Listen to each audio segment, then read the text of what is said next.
So this video is to answer yung isang viewer natin na nag-comment dun sa isang video ko about back-to-back na print or photocopy ng ID na 2-in-1 back-to-back automatic dito. So pwede mo kasing gawin yun dito sa printer na to. Pero merong chance or sometimes hindi siya lumalabas. So yung reason na nalaman ko kung bakit nawala yon is kapag yung papel is naka-set to legal. So like for example, subukan natin dito. Scan and copy option. Yan, layout 2-in-1 ID.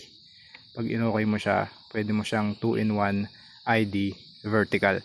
So yon, nandito siya kasi yung setting ko is nasa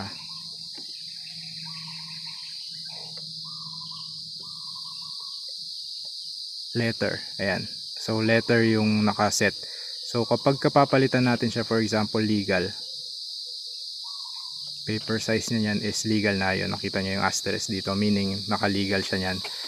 Yung ibang paper size letter, wala siyang asterisk, legal. Since ito yung nakaset, meron siyang asterisk.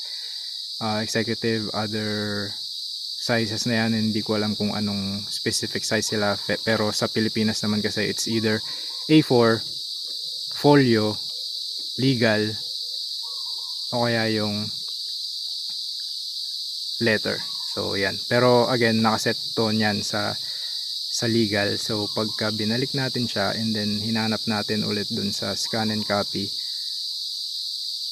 as you can see, ayan, wala siya.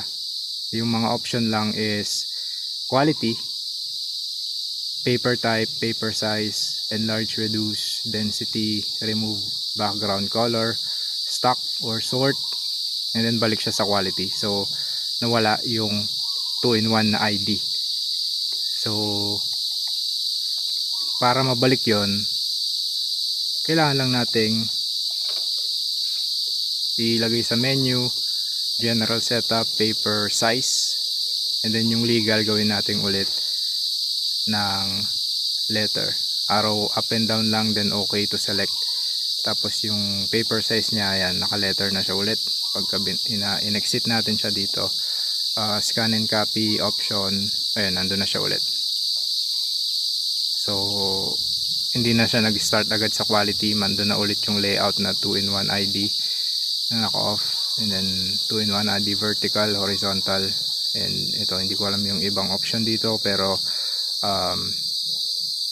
yun, kung sakaling mawala siya, check nyo lang yung paper size kasi yun yung isang reason kung bakit mawawala yung option na 2-in-1 ID for photocopy. So I hope nakatulong.